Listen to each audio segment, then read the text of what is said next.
Bismillahirrahmanirrahim. Assalamualaikum warahmatullahi wabarakatuh. Salam sejahtera untuk kita semua. Shalom, Om Swastiastu, Namo Buddhaya, salam kebajikan. Dalam hitungan hari, tahun 2021 akan menjadi lembaran sejarah yang akan menggenapi 1 tahun perjalanan kebangsaan kita. Sebagaimana telah diperkirakan sebelumnya, pandemi COVID-19 yang telah menghantam perekonomian nasional dan menempatkan kita semua pada jurang resesi sejak kuartal ketiga tahun 2020 masih akan kita rasakan dampaknya hingga akhir tahun 2021 mendatang. Pertengahan tahun 2021 telah menjadi periode terberat dalam penanggulangan pandemi COVID yang menghantam negeri kita, di mana catatan kasus harian COVID-19 telah mencapai titik tertinggi hingga 56.757 kasus per hari. Dan pada saat yang sama, angka kematian pasien COVID juga mencatat angka harian tertinggi, yaitu 2.069 kasus per hari.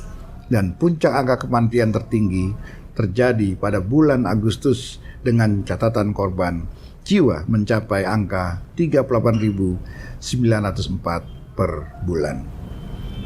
Dampak pandemi juga kita rasakan pada berbagai sektor kehidupan lainnya. Pandemi telah menghadirkan disrupsi sektor ketenaga kerjaan yang tidak saja melambungkan angka pengangguran terbuka, melainkan juga melenyapkan sejumlah lapangan pekerjaan yang tidak sanggup bertahan dari badai pandemi yang telah membelenggu beragam aktivitas perekonomian masyarakat. Bahkan sektor UMKM yang pernah kita banggakan sebagai sektor yang kokoh bertahan ketika krisis meluluhlantakkan perekonomian nasional kita pada tahun 1998 juga tak mampu bertahan dari dampak pandemi. Hingga penghujung tahun 2020 yang lalu tercatat sekitar 87,5% hingga 90% UMKM terdampak oleh pandemi COVID-19. Menurut catatan Kadin, dengan melonjaknya gelombang pandemi pada pertengahan tahun 2021 yang dibarengi dengan penerapan kebijakan PPKM atau pemberlakuan pembatasan kegiatan masyarakat, telah menyebabkan turunnya pendapatan UMKM hingga 70%. Di mana sekitar 40% UMKM terpaksa berhibernasi atau bahkan gulung tikar. Dalam kaitan ini, MPR sangat mengapresiasi berbagai kebijakan yang telah dilakukan oleh pemerintah untuk mendorong pertumbuhan dan pemberdayaan UMKM di tanah air. Antara lain melalui dukungan fasilitas pembiayaan dan insentif fiskal, pemberdayaan dan peningkatan daya saing khususnya melalui peningkatan literasi teknologi UMKM di era disrupsi digital. Dukungan alokasi anggaran melalui program pemulihan ekonomi nasional atau PEN. Dukungan regulasi misalnya melalui peraturan pemerintah nomor 7 tahun 2021 tentang kemudahan perlindungan dan pemberdayaan UMKM serta berbagai bentuk keberpihakan lainnya. Keberpihakan kita terhadap UMKM ini penting dan urgent. Mengapa? Pertama, karena dari total seluruh pelaku usaha di Indonesia, lebih dari 99% bergerak di sektor UMKM. Kedua, UMKM menyerap 97% dari sekitar 117 juta tenaga kerja domestik. Dan yang ketiga, UMKM adalah penyumbang utama produk domestik bruto atau PDB nasional dengan kontribusi mencapai 57% hingga 61%. Laporan Badan Pusat Statistik atau BPS sedikit membawa angin segar bagi kita semua. Jumlah penduduk usia kerja yang terdampak COVID-19 mengalami penurunan yang sangat signifikan. Dari 29,12 juta orang pada bulan Agustus 2020 menjadi 21,32 juta orang pada bulan Agustus 2021 yang lalu. Meskipun mengalami penurunan, 21,32 juta bukanlah angka yang kecil untuk diabaikan begitu saja. Penting diingat bahwa saat ini kita telah menapakkan kaki menuju puncak periode bonus demografi, di di mana komposisi demografi akan didominasi oleh melimpahnya penduduk usia produktif. Melimpahnya angkatan kerja yang tidak diimbangi oleh ketersediaan lapangan pekerjaan yang memadai hanya akan menjadikan bonus demografi sebagai sebuah beban dan bukan berkah untuk memajukan perekonomian nasional. Kita juga patut bersyukur bahwa langkah pemerintah dalam menanggulangi pandemi COVID-19 telah menunjukkan hasil yang menggembirakan. Kita kini telah jauh di bawah angka ambang batas yang ditetapkan oleh WHO sebesar 5%. Kondisi tersebut juga didukung oleh implementasi program vaksinasi gratis secara massal yang ditargetkan kepada sekitar 208,26 juta orang hingga awal Desember telah mencapai 68,4% untuk dosis pertama dan 47,5% untuk dosis kedua. Di samping 1,24 juta orang telah mendapatkan dosis ketiga. Program ini akan terus dijalankan dengan harapan pada penghujung tahun vaksinasi dosis pertama akan mencapai 80% dari target dan vaksinasi dosis kedua mencapai 60% dari target yang sudah kita tetapkan. Penting kita sadari bahwa dampak COVID-19 ini bersifat multidimensional. Tidak hanya menghantam sektor kesehatan dan menggerus sendi-sendi perekonomian nasional, tetapi juga menghadirkan paradigma baru yang memacu dan memicu kita untuk mengubah perspektif dan cara kita dalam bekerja, berinteraksi sosial, dan beraktivitas. Kondisi ini juga telah memaksa kita untuk menerobos ketidakmungkinan dan mengubahnya menjadi peluang yang pada prinsipnya menuntut adanya adaptasi, daya kreasi, dan inovasi. Pada titik ini, ketika energi kita telah terkonsentrasi penuh pada upaya penanggulangan sektor kesehatan dan pemulihan sektor perekonomian, urgensi untuk membangun karakter dan jati diri bangsa tidak boleh terpinggirkan atau bahkan kita lupakan. Sebagaimana amanat Presiden dalam sidang tahunan MPR bahwa nilai-nilai luhur Pancasila, NKRI, Persatuan dan Kesatuan Nasional tidak bisa dipertukarkan dengan apapun juga. Semangat untuk mensosialisasikan Pancasila sebagai dasar dan landasan ideologi negara, Undang-Undang Dasar Negara Republik Indonesia tahun 1945 sebagai landasan konstitusional, NKRI sebagai konsensus kenegaraan, dan Bhinneka Tunggal Ika sebagai semboyan pemersatu bangsa tidak boleh kendor sedikit pun sebagai sarana pembangunan wawasan kebangsaan serta penguatan karakter dan jati diri bangsa. Seiring perkembangan dan dinamika zaman, kita dapat merasakan adanya fenomena dan kecenderungan semakin melemahnya wawasan kebangsaan kita. Hadirnya efek samping dari kemajuan teknologi dan arus globalisasi turut menyebabkan dekadensi moral generasi muda bangsa.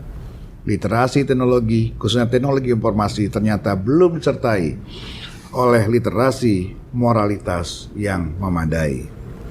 Tingginya angka penetrasi internet di Indonesia yang mencapai lebih daripada 76,8% atau sekitar 212,35 juta pengguna internet belum diimbangi dengan tingkat keadaban yang memadai, ditandai dengan masih maraknya berita bohong atau hoax dan meningkatnya kejahatan berbasis cyber. Sebagai gambaran, pada periode Januari hingga Agustus 2021, jumlah serangan cyber di Indonesia mencapai 190 juta kali atau naik 4 kali lipat dari periode yang sama tahun 2019. Residu dan sisi gelap kemajuan teknologi informasi tidak hanya mewujud pada maraknya hoax yang meresahkan masyarakat, tetapi juga pada derasnya gelombang tantangan kebangsaan yang semakin sulit dibendung. Paham radikal, sikap intoleran, dan berbagai arus pemikiran yang menegasikan ideologi negara serta menggerus nilai-nilai kearifan lokal kita begitu mudahnya terbawa arus globalisasi yang mendompleng modernitas zaman dan menyasar para generasi muda bangsa kita. Pemberlakuan pembatasan aktivitas fisik di masa pandemi telah mendorong migrasi yang mengantarkan kita dari ruang realita ke dalam ruang maya yang patut kita waspadai. Dunia maya pun menyimpan potensi ancaman.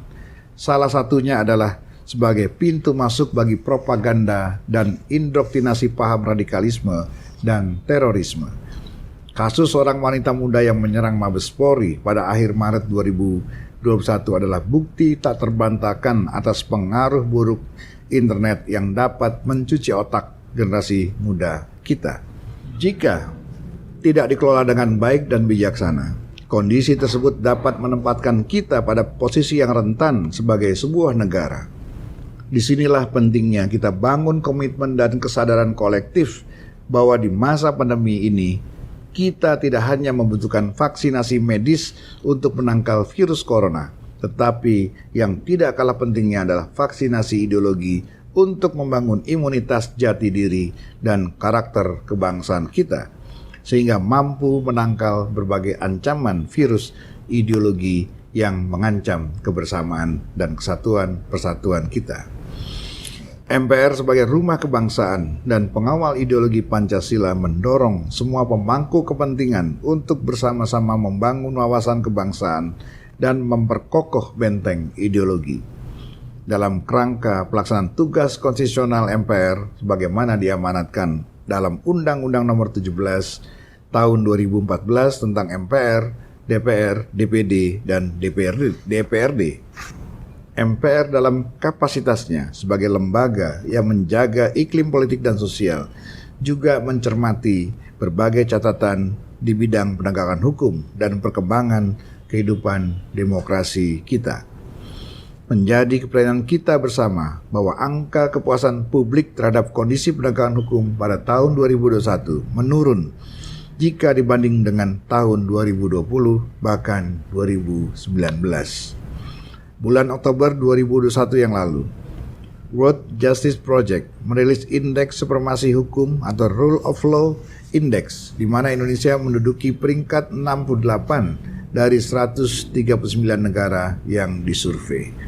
Ini adalah sebuah langkah mundur, karena hasil survei pada tahun sebelumnya atau tahun 2020 oleh lembaga survei yang sama menempatkan posisi Indonesia pada peringkat 59 dari 128 negara. Sebagai data pembanding, lembaga survei Poll Tracking Indonesia dalam rilis hasil surveinya pada bulan Oktober 2021 mencatat angka kepuasan publik terhadap penegakan hukum di Indonesia sebesar 52,80%. Angka ini merupakan capaian paling rendah jika dibandingkan dengan capaian pada sektor lainnya. Senada dengan data tersebut, hasil survei Carta Politika yang dirilis pada bulan Agustus 2021 mencatat angka kepuasan publik terhadap penegakan hukum di Indonesia hanya mencapai 49,5%, lebih rendah dari angka kepuasan terhadap kinerja pemerintah yang mencapai 62,4%. Fenomena ini mengisyaratkan pesan penting bahwa pertama, masih ada banyak pekerjaan rumah yang harus kita selesaikan dalam pembangunan hukum di Indonesia. Dan kedua, diperlukan sinergi dan kolaborasi dari segenap pemangku kepentingan agar upaya memajukan dan membangun peradaban hukum membuahkan hasil yang optimal dan yang tidak kalah pentingnya benar-benar dirasakan manfaatnya oleh seluruh lapisan masyarakat. Selanjutnya dalam kehidupan berdemokrasi, kita harus mengakui bahwa implementasi nilai-nilai demokrasi di Indonesia adalah sebuah proses yang sedang berjalan dan masih dalam taraf pengembangan dan penguatan. Jika kita merujuk pada data Badan Pusat Statistik atau BPS, capaian indeks demokrasi kita tahun 2020 yang dinilai dari 3 aspek, yaitu kebebasan sipil, hak-hak politik, dan lembaga demokrasi, masih menempatkan kehidupan demokrasi kita dalam kategori sedang dengan nilai rata-rata 74,3. Sebagai pembanding, laporan The Economist Intelligence Unit menempatkan kualitas demokrasi Indonesia berada pada urutan 64 dari 167 negara.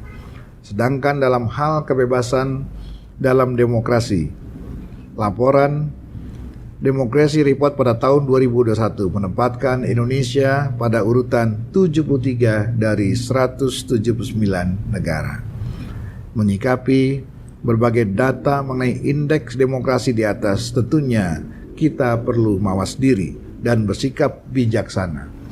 Fenomena naik turunnya besaran indeks demokrasi yang kita alami menunjukkan bahwa kehidupan berdemokrasi kita saat ini belum berada pada level kemapanan yang ideal, yang sedang berproses menuju kematangan demokrasi.